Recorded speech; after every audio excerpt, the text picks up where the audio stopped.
Si tu as de très nombreuses personnes qui se disent qu'elles peuvent agir, même si les autres ne foutent rien, à ce moment-là, il se passe quelque chose. C'est le début de la révolution, en fait.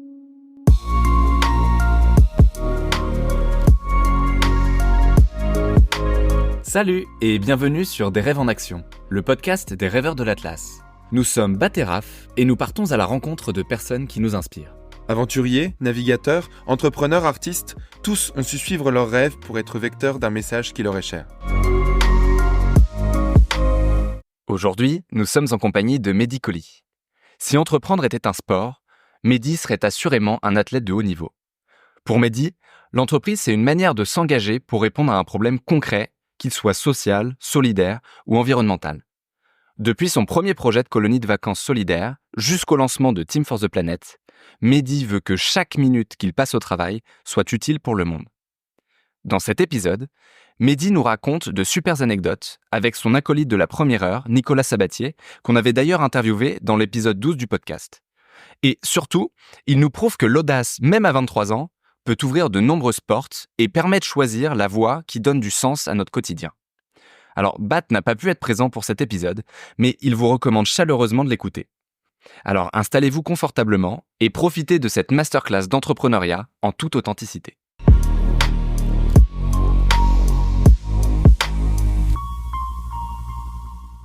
Bonjour Mehdi. Bonjour. On va commencer très simplement. Est-ce que tu pourrais nous dire qui tu es ?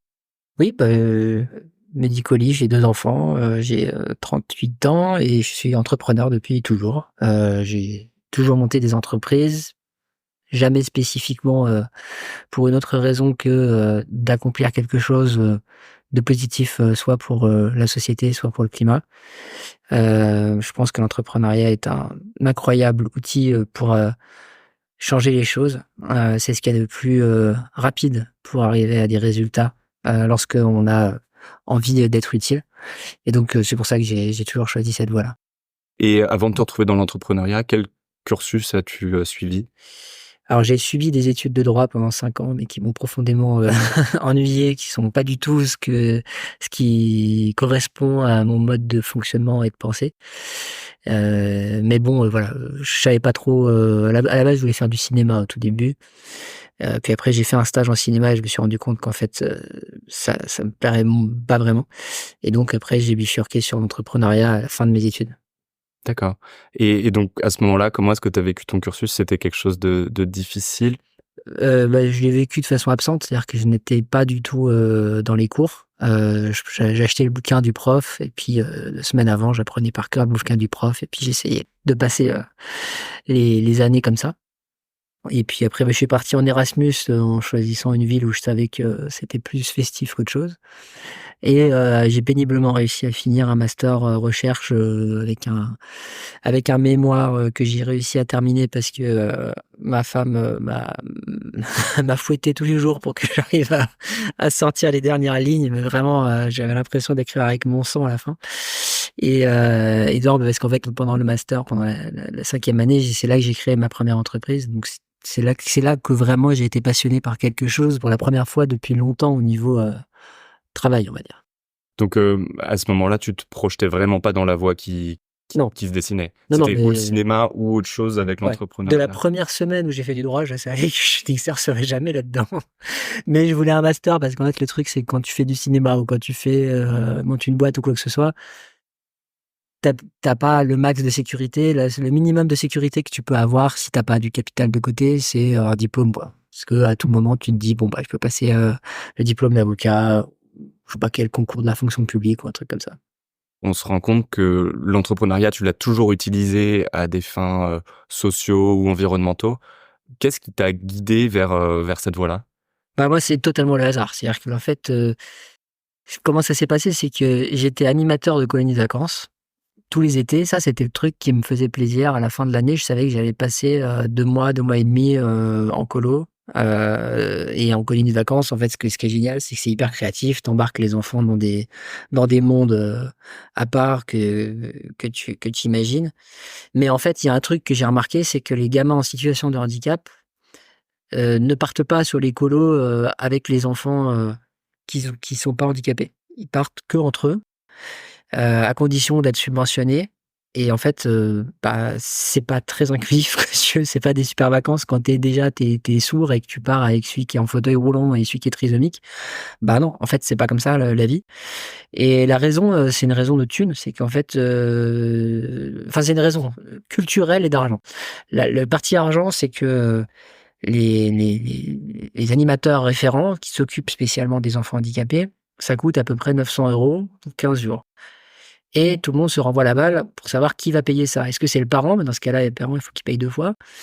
Est-ce que c'est l'État? Mais l'État ne le fait pas et donc tout le monde dit: «Bah ouais, faut que l'État le fasse». Ouais, c'est bien les gars, mais en attendant, les gamins, qu'est-ce qu'ils font? Et puis sinon, est-ce que, c'est une association qui va, aller chercher des financements privés ou des choses comme ça? Donc en fait, au final, rien ne se passe.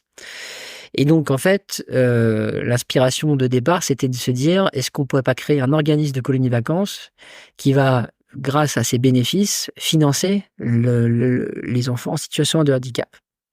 Et donc, quand j'en ai parlé donc avec Nicolas, mon associé et ami, avec qui on a créé cette boîte-là, on s'est dit: «Bah oui, en fait, l'activité économique, le bénéfice que tu génères à la fin, tu fais ce que tu veux. Soit tu l'utilises pour t'acheter une Ferrari, soit tu l'utilises pour, régler une problématique sociale». Et en fait, ce qui est intéressant, hein, c'est que ce que j'ai découvert et appris grâce à ça, c'est que tu peux résumer quasiment toute la politique à une question, c'est qu'est-ce que tu fais de l'excédent brut d'exploitation des entreprises? Alors comme ça paraît un peu obscur, mais en gros, l'excédent brut d'exploitation, c'est la façon compliquée de dire le bénéf que fait une boîte.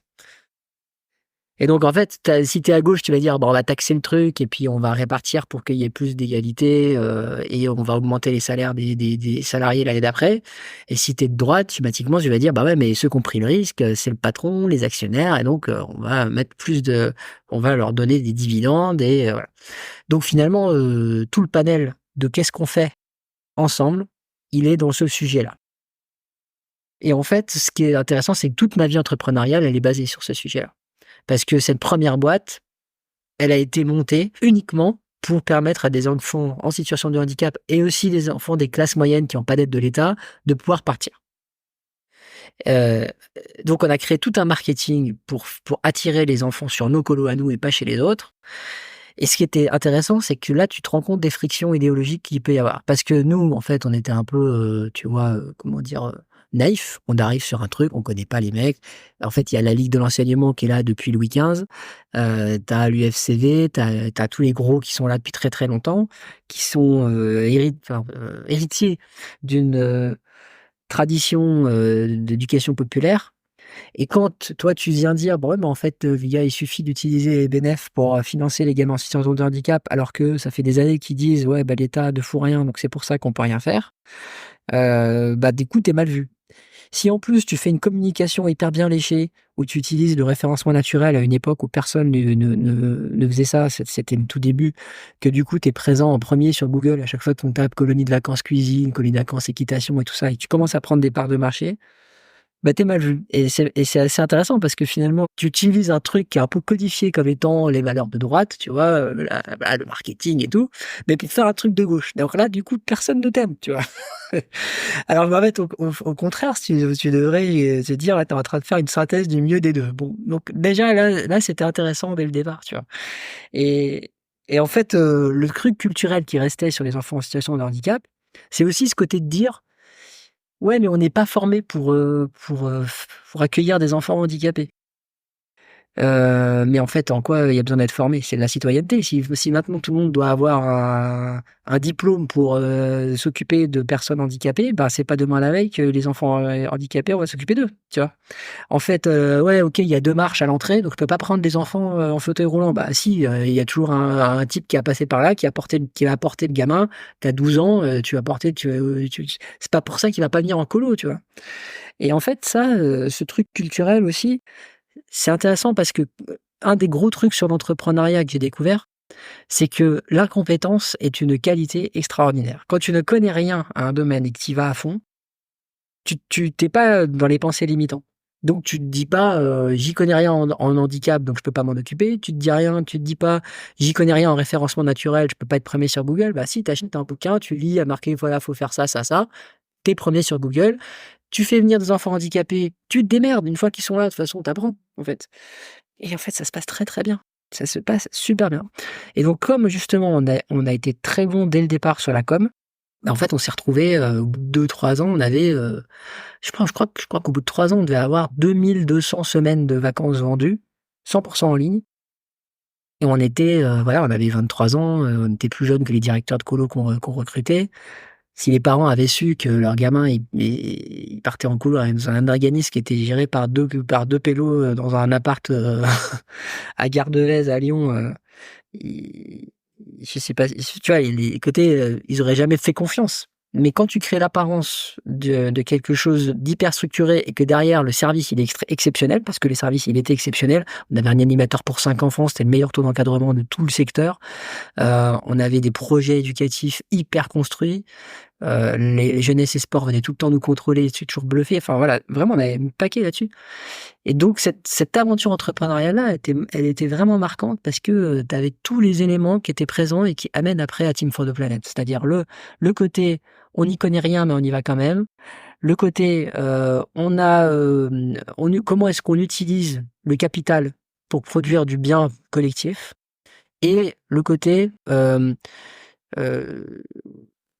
ça ne tient qu'à toi de faire un premier pas, même si les autres ne foutent rien. Parce que bien sûr, Team for the Planet, on agit contre le changement climatique, mais enfin, tant que Total il continue à être Total, tant que Trump continue à être Trump, ce qu'on fait, ça ne compte pour rien à grande échelle. Mais si tu as de très nombreuses personnes qui se disent qu'elles peuvent agir, même si les autres ne foutent rien, à ce moment-là, il se passe quelque chose. C'est le début de la révolution, en fait. C'est le jour où toi, tu te dis: «Je vais pas prendre l'avion», même si Maurice, qui est à côté, lui, le prend 15 fois par an, c'est ce jour-là que quelque chose peut arriver. Tant que toi, tu te dis: «Non, je vais prendre l'avion parce que Maurice, il prend l'avion», on est mort. On se rend compte donc qu'à l'époque de Vitacolo, l'engagement était vraiment sur un aspect social fort avec ses enfants en situation de handicap. Qu'est-ce qui t'a mené, toi, par la suite, à passer sur un projet vraiment axé sur l'environnement? Et ben, là encore un peu le hasard. En fait, j'étais pas du tout branché environnement. Je suis plutôt, quelqu'un d'urbain. Je vais pas camper à la montagne, moi, je préserve très bien la montagne, je n'y mets jamais les pieds, par exemple, tu vois? C'est un exemple typique. Donc je suis pas, tu vois, branché nature. Mais j'ai découvert la problématique climatique grâce à Jean Covissier et lorsque j'ai compris structurellement l'extermination de la nature par notre modèle, de développement économique, j'ai plus eu envie de continuer ce que je faisais. J'étais axé sur l'idée, alors à la base, j'étais parti sur un truc tordu qui était de dire: «Je vais monter une start-up tech, je vais la revendre très cher et grâce, aux millions d'euros, engrangés, je vais monter un fonds d'investissement qui permettra de créer plein de Vitacolo qui règlent des problèmes sociaux». C'est ça mon truc, j'avais des idées de modèles économiques même pour, éviter que les gens tombent, tu sais, dans la rue, des trucs comme ça. Et puis en fait, quand j'ai pris conscience du problème climatique, il y a 2 choses qui se sont passées. Un, je me suis dit: «Bah non, en fait, ces entreprises, qu'on voulait créer donc avec Nicolas, pour, régler des problèmes sociaux, en fait, ce sera des problèmes environnementaux, ce sera la lutte contre le changement climatique et 2, je vais pas attendre d'avoir revendu ma boîte parce que je ne sais pas, 1, si je la revendrai un jour et si oui, dans combien de temps et j'ai plus envie. Parce qu'une fois que tu découvres qu'en fait, le système, il t'amène à une destruction, tu as plus envie d'en faire partie. Donc ma start-up, je l'ai arrêtée et je me suis dit: «Qu'est-ce qu'on peut faire tout de suite?» Et là où Nico a débloqué le truc, il dit: «Mais que», je lui ai dit: «Mais le problème, c'est que comment on va faire pour faire des entreprises sur les sujets climat, parce que c'est des entreprises industrielles, comment on va faire ça sans argent?» Il m'a dit: «Mais tu sais, l'argent, on n'est pas obligé de le gagner nous-mêmes, on peut très bien, faire un truc collectif et aller chercher partout». Et le jour où il m'a dit ça, ça m'a totalement débloqué. Je me suis dit: «Bah oui, mais bien sûr, il faut faire le plus gros crowdfunding de tous les temps, en fait. C'est ça qui va permettre de faire en sorte que le truc se débloque». Et sur le tu vois, tu te dis ça, t'es au bord du Rhône sur une péniche, en train de bouffer ton assiette de frites là et on dit: «On va faire le plus gros crowdfunding», tu vois? Et en fait, effectivement, on s'est rendu compte l'année dernière que, TFTP, c'était le plus gros crowdfunding de tous les temps en Europe. Et du coup, tu te dis: «Mais c'est vrai que c'est ça qui est fou avec l'entrepreneuriat, c'est à quel point ce que tu veux faire est pas loin de ce que tu peux faire, quoi». Est-ce que tu pourrais décrire très succinctement le modèle de Team for the Planet? Comment est-ce que ça fonctionne? Alors succinctement, c'est toujours difficile, même si, normalement, les choses doivent se dire simplement.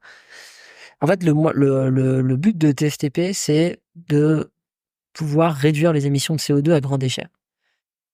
Donc, pour réduire les émissions de CO2 à grande échelle, ça se passe dans la fabrication des biens et des services. Et donc, le but, c'est de faire en sorte que des innovations permettent de produire des choses de façon décarbonée. Ce qu'il faut vraiment comprendre, c'est qu'à aucun moment on a pensé que ça suffirait à régler le problème du climat. Parce que même si tout ce qui peut être produit de façon carbonée le devenait de façon décarbonée ou le moins carbonée possible, ce sera encore trop. S'il n'y a pas aussi des changements à l'échelle individuelle, qu'on arrête d'acheter trop de trucs, qu'on arrête de faire des déplacements à l'autre bout du monde en 12 heures, etc. S'il n'y a pas ça qui arrive aussi, ça suffira pas. Mais il faut les deux. C'est ça qu'il y a plein de gens qui ont du mal à comprendre. C'est que c'est pas l'un ou l'autre, en fait. C'est les deux. Et donc, nous, on agit sur ce sujet-là parce que c'est un sujet systémique sur lequel il n'y a pas beaucoup d'énergie qui est mise. Et surtout, le citoyen n'en est en général pas conscient, et quand il en est conscient, il se dit qu'il peut rien faire. Donc nous, on voulait mettre une grosse croix sur le côté « je ne peux rien faire sur le systémique ». Et en fait, si tu peux faire quelque chose, mais pour ça, il faut agir collectivement. Et donc, ce qu'on fait, c'est qu'on repère ces innovations et on leur permet d'émerger, déjà parce qu'on va les financer, même si le monde financier ne veut pas les financer. Pourquoi, en général, elles ont du mal à être financées? C'est parce qu'elles ont une rentabilité qui est soit plus faible, soit plus long terme, et un risque important. Or, un financier, s'il prend un risque important, il veut un truc qui rapporte énormément de thunes. Donc, il veut le nouveau Facebook, le truc comme ça. Sauf qu'en fait, du Facebook, on n'en a plus besoin. Par contre, des innovations qui décarbonent, on en a besoin.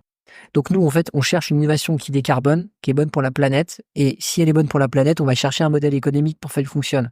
Le modèle économique, comment est-ce qu'elle gagne de l'argent? Ça devient le moyen, c'est plus le but. Donc nous, à partir du moment où on sait qu'il y en a un, peu importe le taux de rendement, peu importe quand elle sera rentable, on investit. Ça, c'est le premier gros truc. Et pourquoi on est capable de faire ça? Parce que nous, nos propres actionnaires, ceux qui ont mis l'argent, le fameux crowdfunding, ils l'ont fait en sachant qu'ils n'auraient pas de rentabilité financière. Ils mettent 1 euro, ils reprennent 1 euro dans 10 ans, c'est tout. Donc on a une liberté d'investissement qui est unique dans le monde. Et l'autre point, c'est qu'en général, les personnes qui sont fortes pour trouver des innovations qui ont un impact, c'est pas des bons entrepreneurs. On peut pas être à la fois un très bon scientifique et un très bon entrepreneur, c'est très très rare. Parce qu'en général, les qualités pour être l'un sont l'inverse de ce qu'il faut pour être l'autre. Donc, nous, en fait, on va trouver une entrepreneuse ou un entrepreneur à succès qui va rentrer dans la boîte, qui va prendre le lead sur la partie développement commercial, marketing et tout ça. Et ça marche hyper bien. Ça change tout, en fait, dans la capacité de la boîte à se développer. C'est contre-intuitif parce que tout le monde nous disait, mais personne ne voudra que quelqu'un vienne prendre du pouvoir et des actions dans sa boîte et tout ça. Mais ça, c'est pareil, c'est des trucs limitants, tu vois. En fait, si tout le monde te dit, ça n'arrivera pas, tu essayes et tu te rends compte que si. Non seulement ils le veulent, mais en plus, ça marche, tu vois. Et après, tu as aussi le fait de partager l'innovation en faisant en sorte que son modèle soit inspiré de l'open source. Et en gros, tu as des licences libres qui te permettent de faire en sorte que d'autres puissent copier ton innovation tout en t'assurant quand même un modèle économique. Donc tu utilises le brevet non pas pour empêcher les autres d'innover, mais pour organiser l'innovation collective. C'est un peu technique, c'est pas encore démontré, c'est notre gros sujet en ce moment, mais nous on est convaincus que ça permet d'accélérer le développement de l'innovation. On se rend compte que dans les grands projets que tu as pu mener, il y avait toujours ce duo avec Nicolas qui était présent. Est-ce que tu peux nous expliquer un petit peu quel rôle ça a joué d'être à deux? Comment est-ce que vous vous structuriez? Enfin voilà, nous en dire un petit peu plus par rapport à ce duo. Disons que Nico, lui, c'est le penseur. C'est-à-dire qu'en fait, il conçoit les choses, il a une très bonne inspiration. Tu vois, il anticipe plutôt bien tous les problèmes que tu peux avoir, tout ce que les gens vont penser, comment une communication va être perçue par les personnes. Et donc, ça te permet d'aller plus vite parce que globalement, il va savoir, sans que tu aies besoin d'itérer 50 fois, il va savoir les écueils à éviter et il va aussi bien penser les choses de façon systémique. Par contre, il a du mal à passer à l'action, tu vois, c'est-à-dire vraiment faire, quoi. Moi, c'est plutôt l'inverse. J'ai du mal à penser quelque chose sans avoir agi. C'est-à-dire que tu me dis, est-ce que les gens vont aimer telle communication ou est-ce que tel modèle va marcher? J'en ai aucune idée. Moi, mon truc, c'est que je le fais et une fois que j'ai commencé à faire, je vois ce qui se passe. Si ça marche, je continue. Ça marche pas, j'essaye autre chose. Donc, je suis plutôt itératif. Donc ça, effectivement, c'est très, très complémentaire. Parce que quand tu montes une entreprise, tu as besoin de penser et d'agir en même temps, en fait. Tu as toujours utilisé l'entreprise pour une cause sociale et solidaire, enfin l'entrepreneuriat social et solidaire. Pour toi, est-ce que ça devrait être le rôle de l'entreprise aujourd'hui? Est-ce que c'est ce sur quoi vous essayez de travailler, notamment avec Team for the Planet? Alors c'est marrant, mais j'ai toujours détesté l'expression économie sociale et solidaire, parce que j'ai toujours eu l'impression que c'était un peu l'économie parallèle des galériens, tu vois. Euh, Parce que tu te rends compte que dans le monde associatif, tu as aussi plein d'écueils. T'as plein d'écueils parce que t'as plein de salariés maltraités, parce que tu pas de modèle économique vraiment viable et les gens se disent ah bah si, mais vu que ce qu'on fait c'est bien, il faut qu'on bosse sans être payé ou en étant payé très peu. Euh, donc en fait, moi ce que j'aime c'est l'entrepreneuriat qui alloue les bénéfices à quelque chose d'autre que le fait d'enrichir des gens déjà riches, quoi. En gros, si je simplifie. Après, que les gens déjà riches montent des trucs pour gagner plus d'argent, bah non seulement je vais pas les embêter, mais enfin, je vais pas les en empêcher, mais en plus, ça va pas m'empêcher de dormir, tu vois. Enfin, chacun son truc. Mais je ne pense pas que ce soit une façon de mener une existence heureuse et paisible. Parce que en fait, le problème, c'est que plus tu as d'argent, plus tu as besoin d'argent, et ça ne comble rien dans ta vie personnelle. Par contre, le fait de voir que tu as réussi à, grâce à une activité rentable, donc sans faire appel à la générosité des gens, tu as réussi à faire en sorte qu'une problématique qui embêtait plusieurs personnes soit réglée, ça, c'est satisfaisant. D'ailleurs, tu le retrouves même dans n'importe quel type d'entreprise, parce qu'en fait, une entreprise qui marche bien, c'est une entreprise qui va régler un problème important. C'est juste qu'après, moi, quand j'ai monté une boîte qui faisait du référencement naturel, aider des gens à être premiers sur Google, ça me satisfaisait pas, parce qu'en fait, quand tu as aidé des mecs à être premiers, tu en as toujours qui sont deuxièmes en derrière, tu vois. Et donc, si tu veux, il y avait un côté manque de sens. Mais ça, c'est moi, tu vois. Après, chacun trouve son sens où il veut. Mais voilà, l'entrepreneuriat prédateur, hem, où tout va être maximisé pour faire en sorte que le revenu le revenu du capital soit maximisé, à mon avis, est ce qui détruit la planète. Et donc ça, par contre, je pense qu'il faut que ça disparaisse, mais il faut que ça disparaisse parce que les gens faudrait que les gens le veuillent. Et c'est très difficile au niveau systémique. Parce que le problème, c'est que quand une entreprise appartient à une personne et qu'elle fait tout ce qu'elle veut toute seule, ça va. Mais les grandes entreprises, elles sont détenues par des actionnaires qui sont des fonds de pension, voilà. Donc en fait, quand tu veux trouver qui est le responsable, tu peux pas parce qu'en fait, il y a pas de responsable. Quand quelqu'un va à la pompe, qui met de l'essence, c'est lui qui met de l'essence dans sa voiture. Mais il peut très bien dire: «Le responsable, c'est celui qui m'a fait une bagnole qui a besoin d'essence». Mais celui qui fait des bagnoles qui a besoin d'essence, il va te dire: «Bah non, le problème, c'est que c'est Total parce que, en fait, Total, c'est eux qui produisent le pétrole. Le pétrole, c'est l'énergie, qui permet d'alimenter l'eau plus facilement, donc c'est Total». Mais quand tu regardes c'est Total, OK, alors c'est le patron de Total. Tu vas voir le patron de Total, il dit: «Bah ouais, mais moi je fais ce que mes actionnaires me demandent. Si je fais pas ce que les actionnaires me demandent, je vais me faire dégager». Après, tu vas regarder l'actionnaire et tu vas dire: «Ouais, donc c'est le fonds de pension qui est responsable». Et le fonds de pension, il va dire: «Bah non, mais moi, c'est les retraités, américains qui m'ont donné de l'argent. Si moi, je fais pas de rendement, je peux pas verser les retraites. Donc le coupable, c'est le retraité américain». En fait, tu t'en sors jamais. C'est ça qui est très compliqué. C'est intéressant parce que pour moi, ce qui me marque au sein de Team for the Planet, c'est vraiment cette notion d'indicateur de performance qui change. L'indicateur de performance dans le monde économique par défaut, comme tu le dis, c'est une forme de rentabilité. Est-ce que tu pourrais nous parler de vos indicateurs de performance ici à Ouais. Timu? En fait, on en a qu'un globalement, c'est le dividende climat. Donc ça n'existait pas en fait, il y avait pas d'indicateur qui te permettait de dire: «J'ai mis 1 € en capital dans une société, combien de tonnes de CO2 j'ai permis de réduire?» Ça n'existait pas. Au début, on voulait, que notre impact puisse être mesuré par une organisation indépendante. Donc comme ça n'existait pas, on l'a créé. Mais on l'a créé tout de suite avec des grands acteurs du monde du carbone, donc l'ADEME, hem, mais aussi, des acteurs du crédit carbone comme Gold Standard, les Nations unies pour le climat, enfin des organisations comme ça.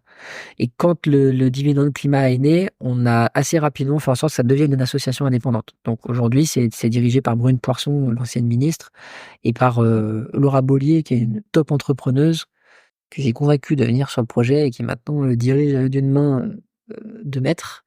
Et donc cet indicateur, c'est ce qui permet à nos actionnaires de savoir si on a fait notre travail ou pas. Nous, notre but, c'est que d'ici quelques années, pour 1 € que tu mis dans tes FTP, tu pu faire des économies de CO2 qui soient significatives. Et moi, je regarde pas mal le prix du marché carbone. Aujourd'hui, une tonne de CO2 captée sur le marché carbone, elle vaut entre 100 et 2000 € la tonne. Si on arrive à faire en sorte que nous, on soit en dessous de 100 € la tonne, on devient plus efficace que le marché carbone. Ça, c'est un indicateur qui m'intéresse. Et les entreprises, par contre, ça, on a fait attention. Le dividende climat, tu peux pas l'utiliser pour compenser ton bilan. C'est interdit par la nomenclature même du dividende climat. Donc, les entreprises ne le font que pour avoir un indicateur d'efficacité de leurs investissements. Tout à l'heure, tu parlais des écueils qui existent dans la sphère associative ou dans certaines entreprises sur le fait de trouver un équilibre, parce que j'imagine là, vous êtes sur une thématique qui est tellement profonde et qui doit animer les équipes. Ouais. Comment est-ce que vous trouvez un équilibre entre votre engagement professionnel et le fait d'avoir une vie perso à côté pour toi et pour les équipes? Bon, alors, les équipes, les salariés, nous, c'est nous qui sommes garants du cadre. Donc, on a beaucoup travaillé sur le fait surtout de les protéger. Si tu veux, c'est pas tant le temps de travail, parce que ça, c'est assez facile à encadrer, en fait. Une fois qu'on a montré l'exemple, déjà, parce que nous, on travaille pas le week-end, on s'occupe de nos enfants. Parce qu'on a quasiment tous des enfants, en fait, dans les dirigeants. En général, si toi, tu ne demandes jamais rien le week-end et le soir, que tu n'envoies jamais de mail à ces heures-là, et que tu mets pas de pression aux gens sur les horaires qu'ils vont effectuer, parce que ils vont travailler de façon éclatée, on a des salariés un peu partout en France, et qu'en fait tu regardes juste le contenu de ce qui est rendu, en fait, tu arrives à préserver la santé mentale des gens au niveau des horaires. Maintenant, il y a un autre problème, c'est la pression. Parce que on est dans un environnement où il y a une très forte pression. Parce qu'en fait, comme on communique très fort, qu'on embarque des gens, qu'on dit des trucs qui peuvent plaire ou pas plaire, forcément, on est tous en mode, il faut absolument qu'on réussisse, parce que si on réussit pas, on va décevoir plein de gens. Et en plus, il y en a tout un tas qui attendent le moment de dire, voilà, je vous l'avais bien dit que ça ne pouvait pas fonctionner, tu vois. Et bon, tu te dirais, c'est dommage si on en arrive là. Après, honnêtement, ça m'empêchera pas de dormir, parce que maintenant, j'ai passé des caps et je me dis, de toute façon, nous, on fait notre max. Mais en fait, le truc, c'est d'arriver à faire en sorte que les salariés ne prennent pas cette pression-là. Nous, après, en tant que gérant, c'est difficile de pas la prendre. Donc après, il faut bien la gérer. Je pense que là-dessus, on a eu des périodes où on avait du mal à la gérer, et maintenant, on la gère quand même de mieux en mieux. À ce moment où vous avez eu cette idée, parce que maintenant, Teams est vraiment connu, surtout médiatiquement, vous avez quand même communiqué énormément et vous commencez à acquérir une crédibilité importante. Mais quand vous avez lancé ça au tout départ, c'était vraiment, ça pouvait paraître complètement fou d'une certaine manière. Ouais. Comment est-ce que toi, tu as fait pour garder confiance dans le fait que vous alliez pouvoir instaurer un nouveau modèle? Mais ça, c'est le pouvoir de la compétence. C'est que, en fait, comme tu ne sais pas ce que tu fais, t'as pas d'expérience, t'as pas de recul, tu ne rends pas compte de la difficulté de ta tâche, en fait. Donc déjà, ça rend les choses plus simples. Et puis, j'ai tellement vu d'entrepreneurs réussir sur des sujets où tout montrait que ça ne devrait jamais fonctionner. D'ailleurs, tous les plus gros succès sont toujours des trucs contre-intuitifs, tu vois? En fait, moi, j'ai une foi totale, quand je démarre un projet, sur le fait qu'il y a pas de limite, tu vois? Tout est possible. Donc ça forcément, ça structure, et c'est un truc que je pense qu'on partage beaucoup avec Nicolas, avec Arthur aussi. Donc ça, c'est le premier élément. Et après, le deuxième élément, c'est que tout se passe par étapes. C'est-à-dire qu'en fait, quand tu commences au tout début, t'as rien. Donc la seule chose que tu peux vendre, c'est ton passé d'entrepreneur. Donc au tout début, on disait, ouais, on a déjà monté quelques boîtes dans le passé. Puis en fait, tu sais, quand tu veux conquérir le monde, tu dois commencer par conquérir tes voisins. Tu démarres par ce qui est autour de toi. Si tu n'arrives pas à convaincre les 50 personnes qui sont autour de toi, c'est déjà signe que ça va pas aller très loin. Donc nous, on a commencé en se disant, il faut qu'à Lyon, tout le monde nous connaisse. C'était vraiment ça. Et donc, on a lamouré Lyon à fond. On a rencontré tous les entrepreneurs qui comptent. Enfin, presque tous, je pense. Certainement qu'on n'est pas, ça peut être certains, mais voilà. Et en fait, au bout de quelques mois, quand on a commencé à avoir le soutien de Laurent Fiard, qui à cette époque-là était président du MEDEF, le soutien de Jean-Michel Aulas, qui pèse énormément à Lyon et même un peu au-delà, mais de Laurent de la Clergerie. Donc des profils très différents. Mais et justement, ça c'était important parce qu'en fait, comme notre projet, il est basé sur un programme sur lequel à peu près tout le monde peut être d'accord, on peut fédérer des gens qui ont pas du tout les mêmes philosophies. Et ça a un peu étonné aussi beaucoup au début. Tu vois. Par exemple, il y a des gens qui nous emmerdaient parce qu'on avait Aulas qui nous aidait et qui était vu comme un bétonneur par des gens parce qu'il avait construit un grand stade, machin, etc. Tu vois. Ça, c'était le truc au début. Mais nous, on s'en foutait parce qu'on savait que le truc, c'était de dire tout le monde est bienvenu. Absolument tout le monde. À partir du moment où on a mis un cadre qui fait qu'on sait que qui que ce soit qui vienne, ça ne fera pas changer la direction de TFTP. Et ça, juridiquement, on l'a même blindé. Donc au début, on vendait un peu notre petite expérience d'entrepreneur parce que à Lyon, on avait un petit réseau, mais c'était rien. Comme on a commencé à avoir pas mal d'actionnaires, quand on a passé les 1000, 2000, 3000 actionnaires en quelques mois, on a commencé à dire, bah regardez, on est 3000. Tu vois. Et là, du coup, quand on disait on est 3000, bah, on parle aux gens du CNRS Innovation, ils disent, ah ouais, 3000 personnes, ça commence à être bien, il y a des innovations à analyser. Comme on commençait à avoir de l'argent, bah, il y a des mais même des petites sommes. Mais quand tu as levé 500 000, 1 million, on a mis 1 an et demi, je crois, à arriver au premier million. Bah, du coup, des innovateurs se disent, bah oui, moi, je cherche de l'argent, j'aimerais bien être financé. Donc, les wagons commencent à se mettre un peu dans l'ordre. Parce que la grosse difficulté du tout début, c'est que les innovateurs veulent pas te parler parce que t'as pas d'argent. Les investisseurs te disent, mais sur quoi vous allez investir? Bah, mais on n'a pas d'inno. Donc c'est compliqué, tu vois. Donc c'est pour ça qu'on a commencé par le crowdfunding et par le fait d'embarquer sur un gros projet. Et puis on a eu des gens qui se sont mis à aider avec une énergie, mais absolument dingue. Par exemple, tu as Olivier Marx, qui est un entrepreneur lyonnais, qui pendant 3 mois, tous les jours, sur LinkedIn, postait un truc sur TFTV. Pendant 3 mois. Tous les jours, il postait sur nous. Au tout début. Donc, si tu veux, c'est des trucs comme ça. Il y en a eu plein. Il y en a un qui a fait une tour de France avec un vélo mobile. Il y en a un qui nous a obtenu des affichages France entière dans la rue, sur les panneaux. Il nous a dit, bah voilà, vous avez 1 million d'euros d'affichage pub offert par JCDecaux. Et le mec, il a pris son téléphone, il a négocié ça tout seul. Il a dit, qu'est-ce que vous voulez afficher? Bah, je sais pas, moi, j'affiche, tu vois. Enfin, j'en ai aucune idée, quoi, tu vois.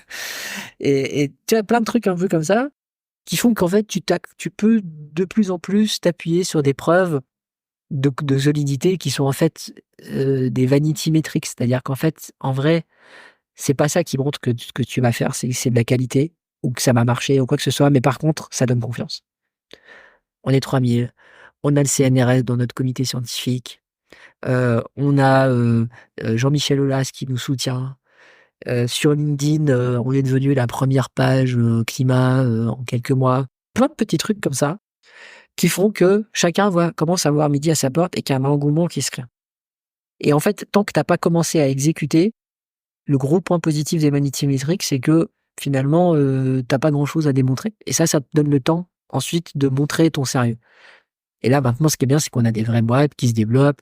On est capable de montrer que ça fonctionne. On a du dividende climat qui tombe. Tout commence maintenant à se démontrer. Mais paradoxalement, tu te fais moins d'engouement sur quelque chose de réel que sur quelque chose qui est à faire. Donc, tu rentres dans une phase où, oui, tu es super crédible, mais c'est plus difficile d'emporter les foules. Donc, tu vois, on change notre curseur. C'est-à-dire qu'avant, c'était le nombre d'actionnaires. On a fait même une opération, on a eu 40 000 nouveaux actionnaires en 8 jours. Enfin, à un moment, on a fait ça. Sur la fin de l'année, l'opération des 100 000. Aujourd'hui, on cherche plus à faire ça. Aujourd'hui, on cherche des très gros investisseurs, on cherche à faire en sorte que des très gros acteurs comme AXA, comme BNP, trouvent un moyen de nous financer, alors que pour l'instant, c'est pas possible à cause du fait qu'il n'y a pas de rendement. C'est ça nos gros enjeux actuels. C'est beaucoup moins visible, c'est beaucoup plus dur, mais c'est ça qui fait qu'après, tu peux rentrer dans une sphère où tu as un impact beaucoup plus large, quoi. Toi, au moment où vous avez pensé le modèle de team, quelle était ta motivation profonde à faire ça? Est-ce que ton but, c'est vraiment de limiter le nombre de tonnes équivalent CO2 ou il y a quelque chose de plus profond? Enfin, comment est-ce que tu exprimes ça avec des mots, ce qui te motivait? Moi, ce qui m'a motivé dès le départ, c'est vraiment d'agir sur le changement climatique. Parce que, tu vois, du jour au lendemain, je suis devenu végétarien, j'ai arrêté de prendre l'avion, je me suis acheté un vélo, j'ai décarboné mon mode de vie. Mais bon, une fois que tu as fait ça, bon, qu'est-ce que tu fais d'autre, quoi? Et en fait, quand tu es entrepreneur, tu as une capacité à aller plus loin. Donc le but, c'était vraiment d'aller plus loin sur la lutte contre le changement climatique. Entre-temps, il s'est trouvé qu'on a créé une communauté de gens, incroyable, que, plein de gens se sont mis à mettre sur TFTP plein de trucs qui n'étaient pas prévus du tout. On leur a laissé toute liberté pour le faire. On s'est rendu compte qu'on pouvait avoir de l'impact aussi même sur les gens, heu, parce qu'il y en a à qui on a donné le sourire, tu vois? Il y en a qui se sont rencontrés comme ça, je pense même qu'il y a des bébés TFTP aujourd'hui, tu vois? Donc tout ça, ça fait partie de l'aventure, mais moi, c'est pas ma motivation initiale, c'est du plus, quoi. Moi, tu vois, à la fin, je te parle, du prix de la tonne de CO2, bah, ça, c'est ma motivation, tu vois? Mais c'est pas ce qui rembarque les foules. Je pense que la plupart des actionnaires s'en tapent du prix de la tonne de CO2. Mais paradoxalement, moi, en tant que gérant de Team for the Planet, c'est ça que je leur dois. Si à la fin, j'ai pas un bon résultat sur ça, j'aurais le sentiment quand même de pas avoir délivré ce pourquoi les gens sont devenus actionnaires, même si en fait, il y en a plein qui sont loin de ça et qui sont déjà juste contents de soutenir un mouvement qui dit que oui, on peut agir, que oui, on peut voir les choses en grand et que oui, on peut parler climat sans se foutre sur la gueule, et en faisant des trucs avec des gens qui sont pas forcément tous d'accord sur ce qu'il faudrait faire politiquement, tu vois? Ça déjà, c'est déjà pas mal. Est-ce que l'arrivée de tes enfants a changé quelque chose dans ta manière de percevoir le monde, d'agir? Pas forcément de percevoir le monde, mais d'agir, oui, parce qu'en fait, l'année où j'ai pris conscience du changement climatique, c'est l'année de la naissance de mon premier enfant. Donc c'est pas pour rien, je pense que je me suis mis, alors après, j'ai une façon de réagir qui est un peu, paradoxale parce que normalement quand tu as un enfant, tu te dis: «Bah, je vais peut-être me stabiliser, prendre un taf un peu tranquille». Donc moi non, j'ai arrêté ma boîte, j'en ai monté une autre, tu vois? Forcément, c'est une année qui était assez forte, en changement, en émotions et tout ça, tu vois? Mais par contre, dans mon quotidien, je me suis mis une limite qui est de dire: «Tous les soirs à 17h30, je suis là pour mes enfants, et tous les week-ends, je suis là pour mes enfants». Et donc ça met une limite, du temps, disponible et ça, ce qui est assez fou, c'est qu'en fait, tu te rends compte que c'est pas parce que tu fais moins en temps que tu fais forcément moins en accomplissement pour la boîte, en fait. Comment est-ce que tu te projettes, pour la suite? Parce que souvent, toi, dans les projets dans lesquels, tu as embarqué, tu étais là au tout départ et puis à un moment, tu quittes l'aventure. Ouais. Là, tu te vois encore longtemps, dans Team for the Planet, ou tu as d'autres perspectives? Enfin, comment tu vois la suite? Ah bah, après, j'ai plein d'autres projets dans la tête. En fait, c'est quand je pars du projet, c'est que le projet, il est mature. C'est le cas pour Vitacolo. Pour Team for the Planet, le projet, pour moi, n'est pas encore complètement mature parce qu'il faut démontrer la partie licence libre et il faut un modèle de rentrée d'argent pour TFTP, donc de levée de fonds qui soit pas dépendant de l'intensité de la communication, donc du crowdfunding, ou de notre capacité à mobiliser les milliardaires. Il nous faut quelque chose de plus systématique et c'est sur ça que je travaille à fond en ce moment. Parce que c'est ça qui fera que l'entreprise sera pérenne et c'est ça que l'entreprise potentiellement lui permettra de s'internationaliser, et d'aller, lever beaucoup plus de fonds pour pouvoir financer beaucoup plus de projets différents, quoi. Est-ce que toi, tu as un rêve ou des rêves qui te guident vraiment au quotidien? En fait, c'est pas un rêve, c'est que je veux que chaque, minute que je passe au travail soit utile pour le monde. C'est ça, parce que c'est comme ça que je vois le travail. J'ai la chance d'avoir, cette, capacité-là entrepreneuriale et donc je la vois après comme une forme de responsabilité de l'utiliser à bon escient. Hem, un peu comme un vote, ouais, tu vois, en fait. Sauf que je pense que tu peux faire plus de choses que juste avec un vote et j'ai pas, tu vois, en tête un truc spécial à accomplir parce que je pense que déjà TFTP c'est déjà très ambitieux. Mais après j'ai d'autres idées dans des domaines qui n'ont absolument rien à voir. Et c'est sûr que j'ai encore pas mal j'ai une carrière encore longue devant moi, donc je pense qu'il y aura d'autres projets à monter, ouais, bien sûr. C'est intéressant parce que donc là, toi, tu nous expliques que par le biais de ton activité professionnelle, tu as envie d'avoir un impact sur le monde, donc par le biais de l'entrepreneuriat aussi. Pour toi, quels sont les leviers qui permettent vraiment de faire bouger les lignes? Est-ce que un engagement politique, par exemple, te paraîtrait intéressant? Comment est-ce que ça se structure dans ta tête à l'échelle d'une société pour faire bouger les choses? Ah bah, alors la politique, c'est quelque chose qui permet de faire bouger. Hem, moi personnellement, j'ai plein d'idées de choses à faire pour repenser, la notion de parti politique. Un peu inspiré de ce qu'on a fait avec Team for the Planet. Parce que je pense que le blocage, il est au niveau des partis. Ce qu'on vit en ce moment, c'est intéressant pour ça, parce que je suis un peu à contre-courant de beaucoup de penseurs, sur le sujet de la Cinquième République. La Cinquième République est très critiquée, notamment tous les penseurs climat, sociétaux, justice sociale, où je suis plutôt proche, critiquent la Cinquième République parce qu'elle serait pas démocratique. En fait, je pense que la Cinquième République est le régime le plus à même de faire des grandes réformes pour le climat ou pour la justice sociale. Parce que c'est le point très fort, c'est que comment dire, les révolutions de ce type-là, parce que là c'est vraiment une révolution, sont, alors sauf si tu le fais de façon violente, mais si tu veux le faire dans un cadre démocratique, tu as une élection, la grosse problématique c'est que ça ne peut pas être majoritaire, le début. Le début est toujours minoritaire dans une révolution. Il faut, je sais plus combien, 9%, 10% de la population, un truc comme ça.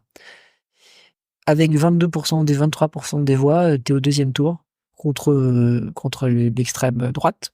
Donc ça veut dire que globalement, si tu arrives à convaincre 22% de la population qu'il faut un programme climat fort, alors je dis climat, mais c'est biodiversité, justice sociale fort, tu peux ensuite avoir l'occasion de l'appliquer pendant 5 ans sans que personne ne puisse venir édulcorer ça. Et ça, c'est très fort. Parce que dans le cas inverse, dans le cas d'un régime parlementaire, déjà, il faut que ça vienne de partis. Ça peut pas venir de la société civile. Ce que Macron a démontré, c'est que tu pouvais partir de nulle part. Alors, il vient pas totalement de nulle part, Macron. Mais malgré tout, il part de très loin par rapport aux autres partis. Et arriver à ce qu'on te laisse une chance d'accomplir un programme. Alors après, on peut dire ce qu'on veut du programme de Macron, mais là, je parle pas du fond. Je parle de sa capacité d'action. Et d'ailleurs, s'il y a plein de macronistes qui sont déçus, c'est que justement, voilà, il avait la présidence, il avait le gouvernement, il avait l'Assemblée en 2017. Donc, il avait les mains libres pour pouvoir accomplir un projet au départ minoritaire, mais qui peut devenir majoritaire avec le mode de scrutin. Et ensuite, une fois que t'as le Parlement, tout est fait pour que tu puisses faire passer tes lois. Il y a le 49.3, il y a tout ça. Moi, ce que je trouve, je n'arrive pas à voir comment une coalition de partis peut mener un programme ambitieux pour le climat. Je n'arrive pas à voir dans quel monde ça arrivera. On le voit, ils n'arrivent même pas à monter un gouvernement. Alors, on dit c'est parce que la culture française fait que oui, on n'a pas cette culture-là. Ça, c'est clair. Mais déjà, c'est un fait culturel. Il faut en prendre compte de la culture. C'est pas pour rien qu'on est la nation de Bonaparte, de Louis XIV et de tout ça. Donc, soit tu dis, bah non, on nie ça et du coup, on ferait quelque chose de totalement nouveau. Pourquoi pas? Mais une culture, ça se démonte pas en 5 minutes. Hein. Soit tu te dis, on va tirer parti de cette culture-là pour faire quelque chose d'ambitieux. Parce que tout le monde a quand même encore une belle image de Gaulle. Et De Gaulle, tu peux en dire ce que tu veux, il y a toujours des inconvénients, etc. Mais globalement, cette Cinquième République, elle a cette image-là en disant la volonté politique, elle doit pouvoir être accomplie. Dans le cadre d'une coalition, la volonté politique n'est pas accomplie. Parce qu'il faut faire plaisir à tout le monde. Et ça, mon expérience entrepreneuriale, ce qu'elle m'a montré, c'est que dès que tu essayes de faire plaisir à trop de monde, tu édulcores. Et quand tu édulcores, tu enlèves 2 choses qui sont fondamentales. C'est l'efficacité, parce que tu ne peux pas savoir ce qui a marché ou pas marché quand il y a trop de paramètres différents. Et deuxièmement, l'adhésion. l'ambition, l'enthousiasme, en fait, tu vois. Comment tu peux emmener des gens sur un programme édulcoré qui est le résultat de discussions, de tractations, de tout ça. Moi, je ne vois pas ça. C'est pour ça que je ne vois pas pourquoi le régime parlementaire en France serait mieux que le régime de la Ve République. Pour finir, on a toujours une petite citation qu'on aime bien avec Baptiste, d'Oscar Wilde, qui disait que vivre est la chose la plus rare du monde. La plupart des gens se contentent d'exister. Qu'est-ce que ça t'évoque, cette citation ? Exister, ça veut dire que tu ne décides pas réellement de ce que tu veux faire du temps qui t'est alloué. Alors que vivre, c'est une notion d'intensité et de choix et de prise de conscience du temps que tu as et de ce que tu en fais. Bah moi, j'étais toujours convaincu que tu vois, quand on t'offre un cadeau, je sais pas pour toi, mais moi, franchement, quand on m'offre un cadeau, j'en ai rien à foutre trop. Par contre, offrir un cadeau à quelqu'un, tu sais, t'as trop envie de voir la réaction de la personne, tu vois. En fait, c'est ça, c'est que si le temps que t'as, si ton existence elle est juste dédiée à s'occuper de toi, en fait, tu te rends compte, je pense, à la fin que t'es passé à côté de l'essentiel, quoi, tu vois. Mehdi, merci. C'est un plaisir. Et voilà, c'est ainsi que notre échange s'achève. On espère que vous avez pris autant de plaisir à l'écouter que nous à l'enregistrer. On sera ravis de lire vos retours ou questions sur l'adresse rêveur.atlas@gmail.com. Si cet épisode vous a plu, vous pouvez bien sûr le partager et poursuivre la réflexion. N'oubliez pas de vous abonner au podcast des Rêveurs de l'Atlas et à nous suivre sur Instagram. Et surtout, merci. Merci infiniment pour votre écoute.